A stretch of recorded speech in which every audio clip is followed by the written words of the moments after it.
하나님 말씀 보겠습니다. 사사기 4장 1절에서 10절까지 말씀입니다.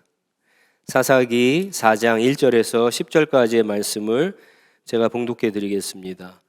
에훗이 죽은 뒤에 이스라엘 자손은 다시 주님께서 보시는 앞에서 악한 일을 저질렀다. 그래서 주님께서는 하솔을 다스리는 가나안 왕 야빈의 손에 그들을 내주셨다.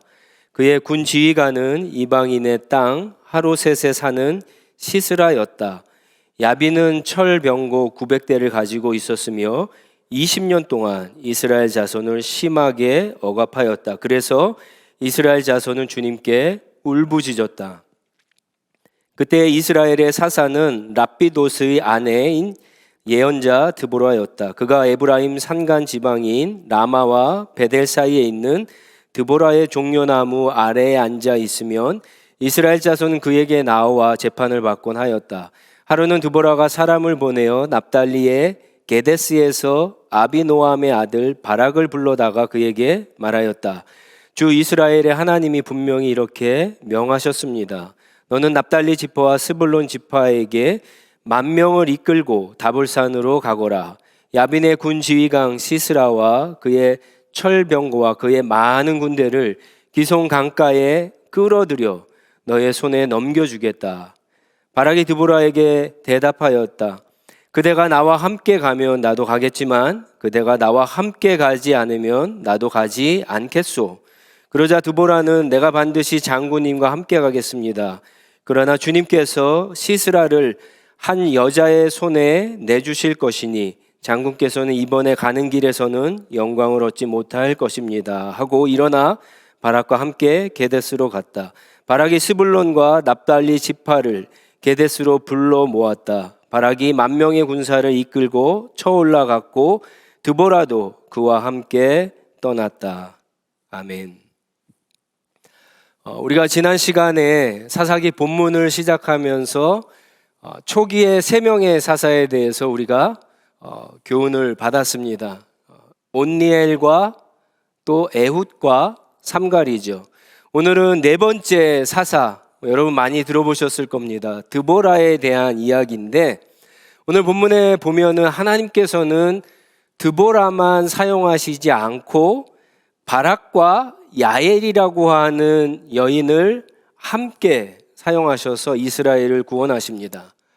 한 사람 한 사람을 통해서 하나님이 어떻게 이스라엘 구원하시고 또 한 사람 한 사람을 통해서 저와 여러분에게 주시는 교훈이 무엇인지 오늘 말씀을 나누도록 하겠습니다. 먼저 여러분 4장 1절을 보시면 에훗이 죽은 뒤에 라고 시작을 하고 있죠.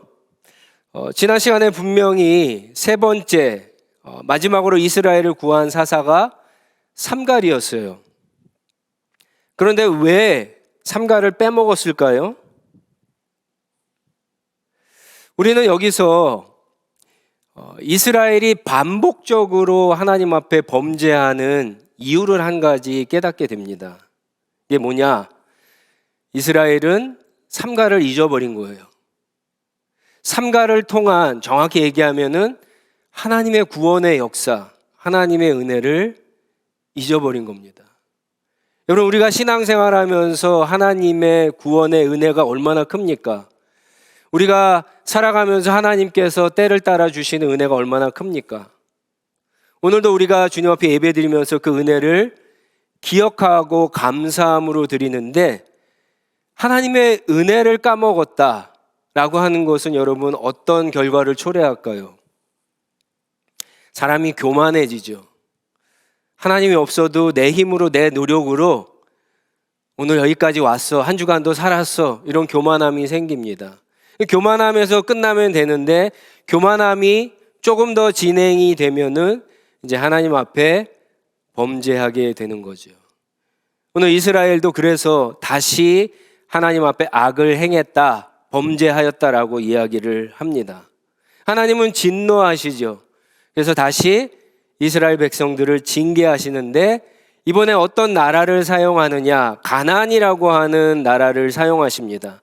가나안 왕 야빈이라고 하는 사람을 일으켜서 이스라엘을 치게 하시는데, 이 야빈은요 북쪽에 있는 왕인데 그에게는 아주 유능한 군대 장관 시스라라고 하는 사람이 있었고요. 그리고 이 야빈에게는 900대의 강력한 철병거가 있었습니다. 우리가 지난 시간에도 봤지만 이스라엘은 철기 문명이 아니라 그랬죠. 철로 만든 칼이나 창이 없다 그랬어요. 근데 여러분 혹시 기억하실지 모르겠지만 애굽은요 벌써 철기 문명이었어요. 그래서 이스라엘이 출애굽할 때 여러분 출애굽기 보면은 바로 왕이 600개의 철병거를 거느리고 막 쫓아오는 장면이 나옵니다. 그런데 가나안도 역시 900대의 철병거가 있었다라고 합니다. 이 철병거는 뭐냐? 보통 말 두 필이나 어떤 여러분 로마 시대 어떤 영화를 보시면 나오죠. 말 네 필이 끄는 그 이상의 말들이 끄는 철로 된 오늘날로 얘기하면 전차 같은 거예요. 그 900대를 가지고 이스라엘을 갖다 이제 침략하게 됩니다. 결국 이스라엘을 20년 동안 무려 통치하게 됩니다. 20년 동안 사실은 지배를 받고 핍박을 받게 됩니다. 근데 이 핍박과 이 지배가 보통이 아니에요. 왜냐하면 여러분들 보시면 2절에 보시면 이 가나안 왕 야빈은요 하솔이라고 하는 도시를 다스렸는데, 이 하솔은 사실은 가나안 정복 때 여호수아가 이곳을 점령한 적이 있어요. 그런데 완전하게 점령을 하지 못합니다. 그러니까는 이 가나안 사람들은 이스라엘 사람에 대해서 뭐가 있었을까요? 원한이 있었어요. 분노가 있었어요. 자기네 입장에서는 침략했던 나라이기 때문에. 그래서 이들을 공격하면서 아주 핍박을 하고 억압을 하게 됩니다. 20년 동안. 결국 이스라엘은 자신들의 잘못을 깨닫고 다시 하나님 앞에 회개하고 부르짖게 됩니다. 하나님은 이 기도를 또 들어주세요. 그래서 사사를 세우시는데 그가 이제 드보라입니다. 근데 이 드보라 역시 등장부터 여러분 다릅니다. 4절에 보시면은요, 그때 이스라엘 사사는 랍비돗의 아내인 예언자 드보라였다라고 그렇게 이야기하죠. 드보라가 평범한 인물이었는데 하나님이 드보라를 부르신 것이 아니라 지금 구원의 사건을 위해서 부르시기 전에 드보라가 이미 사사로 활동하고 있었어요. 드보라를 부르십니다. 근데 이 드보라는요, 그 앞에 있었던 온니엘이나 에웃이나 삼갈처럼 칼을 들고 전쟁터에 나가서 적을 무찔러서 이스라엘 구원하는 그런 유형의 사사가 아니었어요. 드보라는 직접 칼을 들고 전장에 나가서 구원하는 사사가 아닙니다.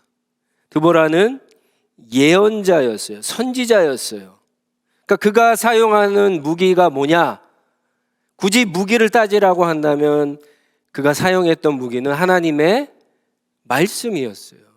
하나님의 말씀을 백성에게 대언해줘서 백성들이 정신 차리고 믿음으로 살게 하는 게 그의 역할이었고, 특별히 오늘 이제 하나님께서 이스라엘 구원하시는 데 있어서 그 바락한테 하나님의 말씀을 전해줘서 바락이 전쟁터에 나가서 싸워 이스라엘을 구원하게 하는 그런 역할을 하는 사사였습니다. 특히 드보라는요, 12명의 사사 중에서 유일한 여자 사사입니다. 여러분, 구약 이스라엘의 역사에 있어서 거의 유래를 찾아볼 수 없는 여성 리더였어요. 이와 견줄 만한 한 사람이 딱 한 명이 있습니다. 우리가 잘 아는 모세의 누이 미리암. 그리고는 거의 없어요. 거의. 요시야 왕 때 이제 한 여자 선지자가 한 명 나오는데 그 사람 빼놓고는 아마 거의 없습니다. 아주 두드러진 사람이 이 드보라였습니다. 그 당시가 오늘날과는 다르죠. 아주 남성 중심적인 그런 사회였는데 그 가운데 여자가 이스라엘 전체의 리더가 된다? 사실은 엄청난 사건입니다. 근데 한편으로는 이게 무엇을 얘기하냐면요. 그 당시 이스라엘은 드보라와 같은 역할을 할 만한 남성 영적 지도자가 없었다라고 하는 거예요. 그만큼 이스라엘의 영적인 상황이나 이런 것들이 타락해 있었다라고 하는 겁니다. 여러분, 이 드보라를 통해서 우리가 배워야 할 교훈이 무엇입니까? 여자를 사용했다. 죄송합니다. 이 당시의 상황으로 하면 여자를 사용했다. 하나님이 구원하시는 방법, 하나님이 구원하시는 어떤 생각, 뜻, 계획, 이런 거는 사람과는 다르다라고 하는 거죠. 드보라의 경우를 봤을 때 하나님께서 당신의 영광을 드러내고 이스라엘을 구원하는 데 있어서 우리가 가졌던 고정관념, 픽스된 아이디어 같은 것들은 아무것도 문제가 되지 않는다라고 하는 거예요. 그런 것도 완전히 넘어서고 깨부셔서 하나님은 당신의 구원의 역사를 이루어 가신다라고 하는 거죠. 다시 말하면 이렇게 얘기할 수도 있어요. 믿음이란 뭡니까? 믿음? 하나님을 믿는다. 믿음? 그거는 우리가 가지고 있는 고정관념에 갇혀 있는 것이 아니라 그것을 깨부수고 하나님께 가능성을 두고 행동하는 것이 바로 믿음이라고 하는 거예요. 여러분, 오늘날 우리가 살아가면서 가지고 있는 고정관념이 있습니다. 사람마다 아마 다 다를 거예요. 그런 고정관념들이 있는데 제너럴하게는 이런 것들이겠죠. 돈 많고 능력 있는 부모를 만나야 성공하고 행복할 수 있다. 그렇죠? 많은 분들이 그렇게 생각을 해요. 근데 심지어 어떤 사람의 인생이라고 하는 게 시작부터 금수저냐 은수저냐 흙수저냐에 따라서 인생의 어떤 삶이 달라진다라고 하는 생각을 가지고 있어요. 고정관념이죠. 여러분 동의하세요? 이런 거에? 아마 동의하시는 분들도 어느 정도는 있을 겁니다. 또 이런 고정관념도 있죠. 좋은 대학, 좋은 학과, 좋은 직장에 들어가야 성공할 수 있다. 그래야 최고가 되고 인생을 인정받을 수 있는 그런 삶을 살 수 있다. 고정관념이죠. 또 이런 것도 있을 수 있어요. 좋은 친구를 만나고 좋은 배우자를 만나야 행복할 수 있다. 고정관념이죠. 동의하세요? 또 요즘에는 이런 거 많이 생각하죠. 되도록이면 돈을 많이 벌어야지만 인생이 재밌고 인생의 어떤 행복을 누릴 수 있다. 이런 고정관념도 있습니다. 여러분, 좋은 부모, 능력 있는 부모 만나고 좋은 대학, 직장에 들어가고 돈 많이 벌고 결혼해서 행복하고 성공한다면, 만약에 그렇게 한다면 그러면 우리가 믿는 하나님의 역할은 우리 인생에서 도대체 무엇일까요?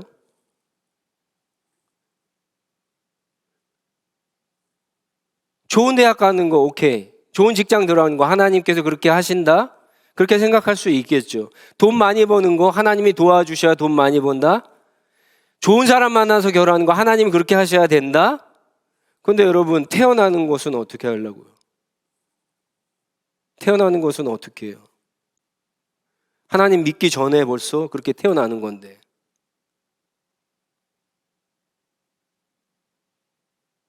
어차피 우리의 인생이 잘못됐으니까 망했으니까 하나님을 믿는 것은 천국에 갈 때나 필요한 겁니다. 여러분, 기독교의 믿음과 구원이 그 정도밖에 안 될까요? 우리가 믿는 하나님이 그런 정도의 일만 하시는 분일까요? 아니죠. 여러분, 믿음을, 구원을 오해하시면 안 돼요. 이렇게 생각하면은 하나님은 그저 우리에게 빌면 복을 주시는 분 정도밖에 안 되시는 분이세요. 또 이런 고정관념도 교회 안에 많이 있죠. 성경을 많이 읽고 기도 많이 하는 사람이 믿음이 좋은 사람이다. 고정관념이죠. 최소한 그래도 목사가 되고 장로가 돼야 하나님 앞에 크게 쓰임받을 수 있다. 여러분, 사사기를 보면 그게 틀린 말이라는 걸 아실 겁니다. 벌써 4번째 사사하지만 그래요. 틀린 말이에요. 고정관념이에요. 교회 사역을 하는 데 있어서도 여러분 굉장히 많은 고정관념이 있습니다. 주차장이 충분해야 교회가 부흥한다. 맞습니까? 틀립니까? 목이 좋아야, 교통이 좋아야 교회가 부흥한다. 맞습니까? 틀립니까? 그래도 교회가 공업지역보다는 주택가에 밀집되어 있어야 된다. 한국 같으면 아파트 단지에 있어야 교회가 부흥한다. 작은 교회보다는 큰 교회가 하나님 앞에 크게 쓰임받는다. 이거 다 고정관념이죠. 교회가 돈이 많아야 하나님 앞에 큰 일을 할 수 있고 크게 영광을 돌릴 수 있다. 여러분 동의하세요? 고정관념이죠. 만약에 여러분 이걸 동의하시면요, 우리가 하나님을 위해서 진짜 헌금 많이 하셔야 되는 거예요. 근데 고정관념이에요. 이런 조건도, 이런 환경들, 이런 부족한 것들을 채워주신 것이 하나님의 은혜입니까? 그런 것을 달라고 기도하는 것이 믿음의 기도예요? 물론 없는 것보다 있는 게 좋고 있는 것보다 풍족한 게 더 좋겠죠. 이런 것들을 다 갖춘 상태에서 만약에 성공을 하고 교회가 부흥하면 그럼 어떤 생각이 들까요? 정말 하나님의 은혜라고 생각할까요? 사람들이? 저는 그렇다고 생각하지 않아요. 사람이 얼마나 연약한 그런 존재들인데, 아마 그렇게 성공하고 그렇게 부흥을 하면은 그 사람은요, 그 가운데에서 자기가 그래도 뭔가 조금이라도 한 것이 있을까, 그걸 찾기 시작할 거예요. 뭔가 그래도 내가 열심히 했기 때문에 그렇게 된 거야 라고 그렇게 할 거예요. 여러분, 이스라엘 백성들이 그래서 하나님의 구원과 은혜를 잊어버리는 거예요.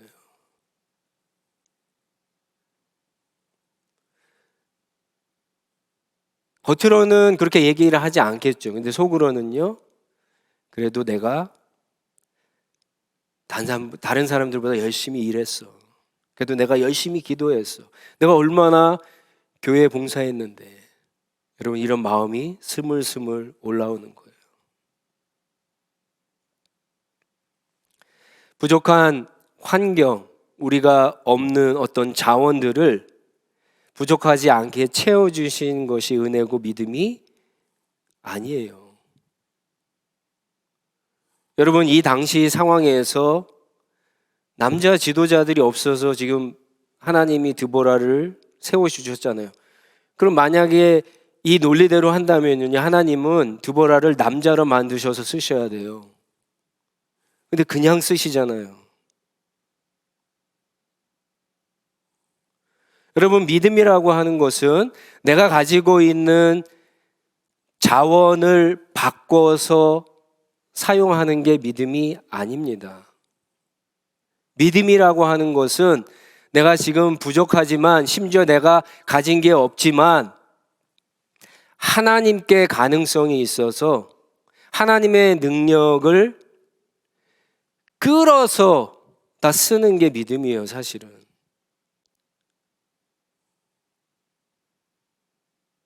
그래서 우리는 늘 뭐를 먼저 구해야 돼요? 믿음은 늘 하나님을 바라보잖아요. 하나님의 뜻과 하나님의 역사하심, 하나님의 은혜, 하나님의 일하심을 바라보잖아요. 그래서 그걸 먼저 구해야 되는 거예요. 그걸 구하지 않고 그냥 끌어다만 쓰면 어떻게 돼요? 기복주의가 되는 거예요, 그게. 그게 하나님을 섬기는 것이 아니라 오히려 반대예요.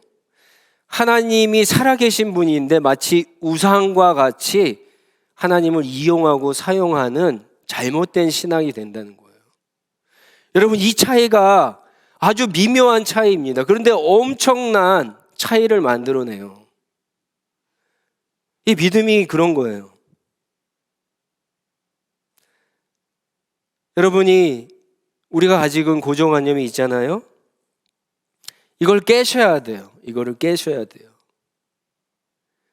내가 인생을 살아가는 데 있어서 잘못된 고정관념, 가정에서, 일터에서, 교회에서 우리가 가지고 있는 이 고정관념을 깨야 됩니다.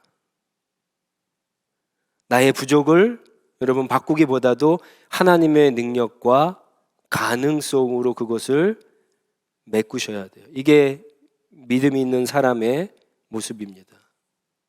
두 번째 인물은 바락입니다. 바락.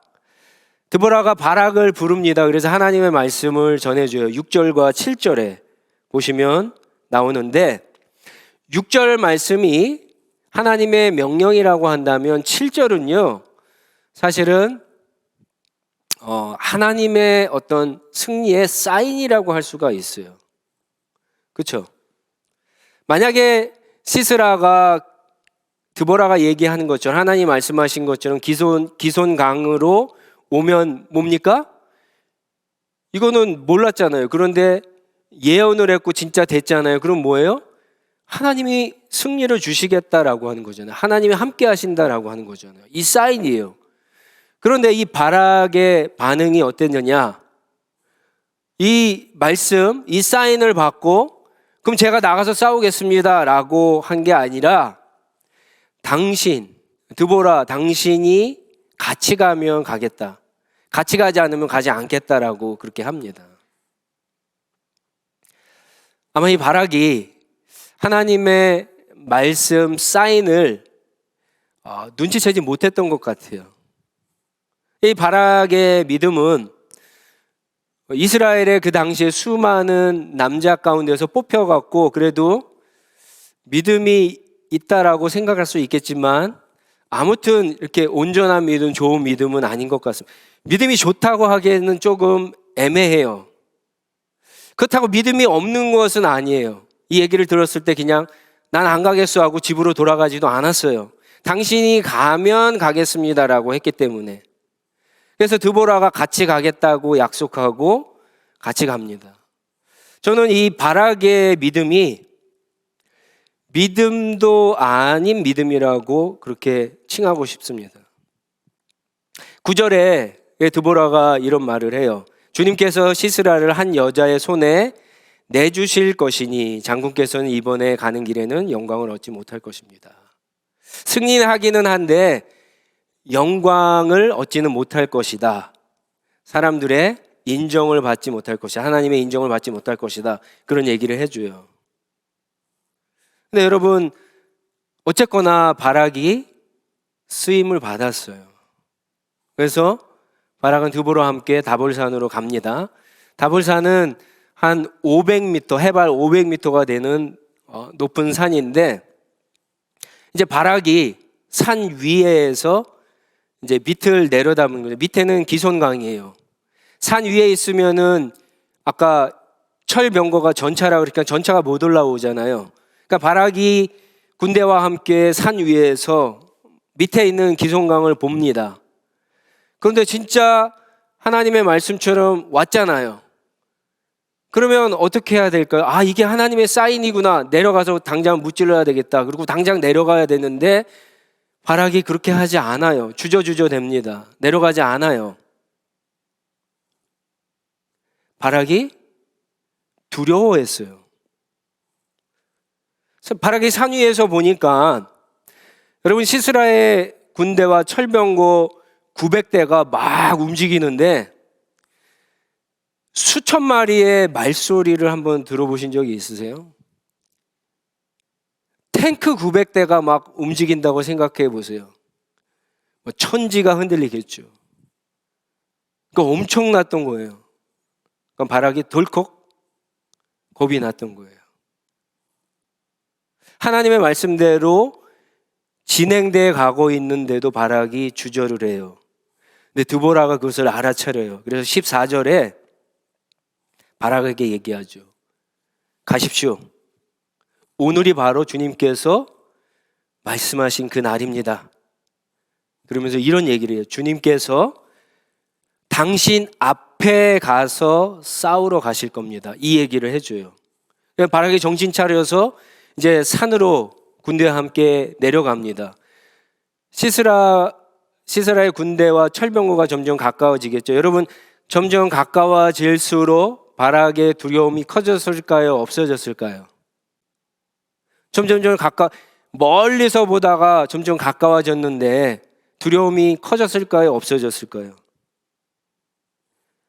없어집니다. 성경을 잘 문맥을 보시면 없어져요.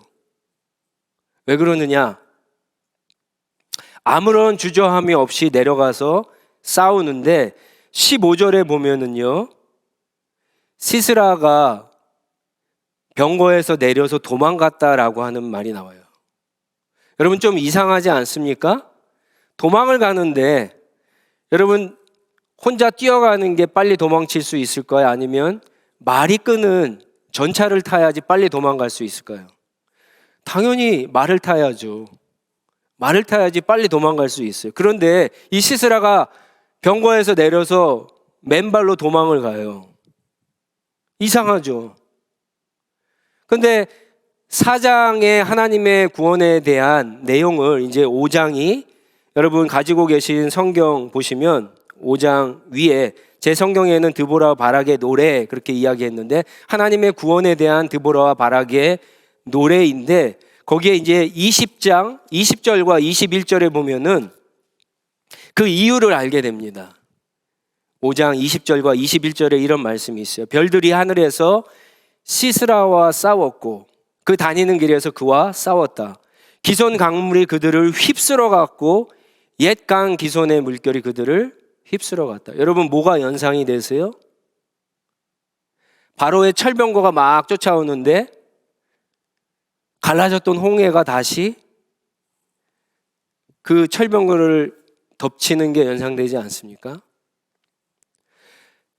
여기서 별들이 하늘에서 쏟아졌다라고 하는 것은요, 아주 큰 비가 나왔다라고 하는 문학적인 표현이에요. 시적인 표현이에요. 그러니까 갑자기 엄청나게 폭우가 쏟아진 거예요.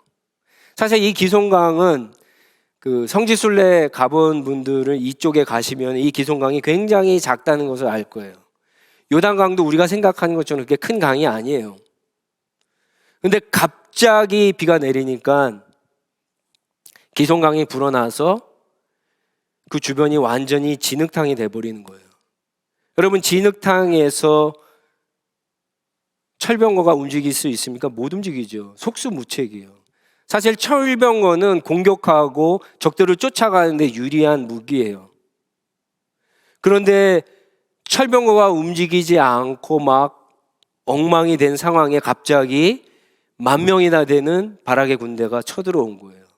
속수무책으로 당하죠. 그러다가 죽을까 싶어갖고 이 시스라가 병거에서 내려서 도망갔다라고 하는 말이에요.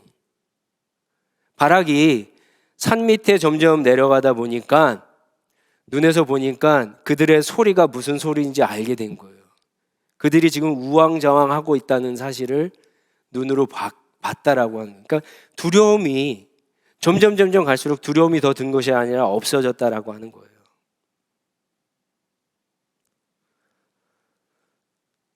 여러분, 우리도 살면서 하나님의 말씀을 잘 듣고 사시는 분들도 있지만 하나님이 말씀하시는데 듣지 못하고 하나님이 사인을 주시는데도 듣지 못하고 깨닫지 못하며 살아갈 때가 사실 많습니다. 여러분, 그럴 때 꼭 기억하셔야 될 게 뭐냐? 내가 하나님의 말씀이 정확히 뭔지는 모르지만, 사인이 뭔지는 모르지만, 성경을 읽으면서, 설교를 들으면서, 큐티를 하면서 나에게 주신 말씀을 무시하면 안 된다라고 하는 거예요. 무시하고 그냥 제쳐버리면 안 된다는 거예요. 돌아서면 안 된다는 거예요. 일단은 그 말씀대로 한번 가보는 게 중요합니다. 순종하는 게 중요합니다. 왜 그러냐? 바라게 얘기를 보면 하나님이 계속해서 사인을 주세요. 첫 번째 사인을 못 들었다고 해서 두 번째, 세 번째를 놓친다는 게 아니라고 하는 거예요.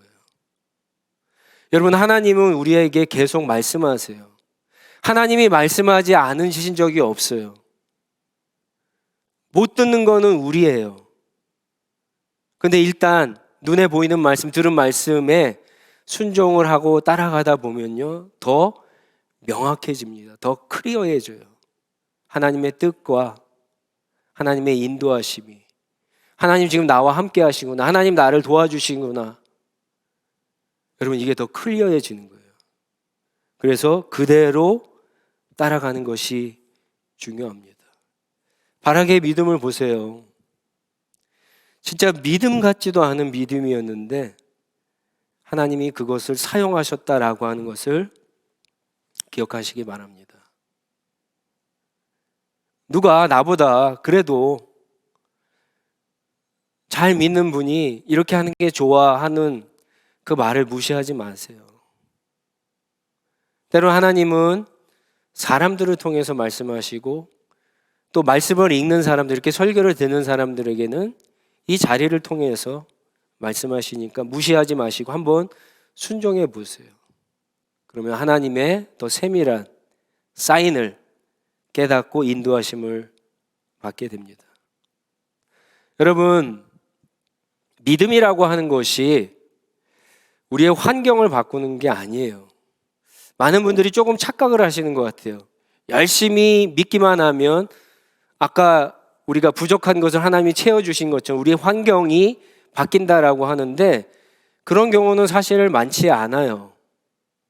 환경은 그대로 있어요. 그런데 그 환경이 더 이상 두렵지 않죠. 무섭지 않죠. 환경을 넘어서, 환경 속에서 사실은 우리가 평안 가운데 계속 믿음으로 전진해갖고 결국 구원을 얻고 승리를 얻게 하시는 그 일을 하시는 것이 바로 하나님이세요. 믿음이 환경을 바꾸는 게 아니라 하나님의 환경을 바꿔서 우리로 하여금 승리하게 하시는 거예요. 믿음으로 돈을 벌어서 선을 베풀면 여러분, 그게 솔직히 무슨 자랑이겠어요? 그게 어떻게 하나님을 높이는 일이 될 수가 있겠어요? 믿음이 그런 게 아니라니까요. 아무리 믿음이 좋아도 돈을 많이 벌 수도 있고 벌지 않을 수도 있는 거예요. 성경을 보세요. 돈을 못 번 사람들, 부자가 아닌 사람들이 믿음이 좋은 사람들과는 훨씬 더 많습니다. 돈은 구원과 하나님께 영광을 돌리는 것과 상관이 없어요. 오늘 크리스찬들이, 교인들이, 교회가 돈으로 하나님 앞에 영광을 돌린다고 했을 때 여러분 한번 잘 보셔야 돼요. 그게 정말 믿음이 있어서 하는 건가 아닌가.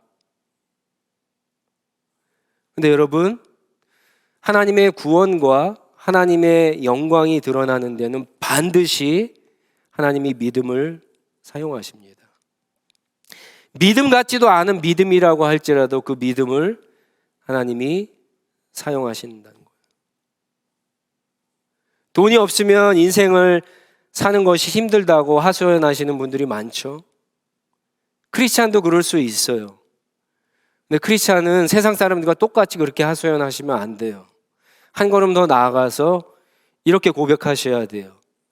내가 믿음이 없어서, 또는 믿음으로 사는 것이 너무나 힘듭니다. 이렇게 고백하실 수 있어야 돼요. 최소한 그래야지만 그게 정말 살아계신 하나님을 믿는, 살아계신 예수 그리스도를 쫓아가는 제자의 모습, 신앙인의 모습이라고 할 수 있습니다. 이 고백을 하실 수 있는 저와 여러분들이 되시기 바랍니다. 마지막 인물은 야엘입니다. 야엘은 여자예요. 3명 나오는데 2명이 여자입니다. 또 이 야엘은 오늘날 얘기하면 가정주부입니다. 이 여인이 하나님의 놀라운 구원의 사건을 사실 마무리합니다. 마지막, 약으로 얘기하면은 구원 마지막 클로저죠, 그렇죠? 마무리 투수예요. 아주 멋지게 마무리합니다. 근데 이 야엘이 시스라를 죽이는 장면을 보면 사실은 19금이죠. 굉장히 잔인한 장면입니다. 말뚝을 가지고 관자놀이에 해갖고 죽이거든요. 잔인하죠.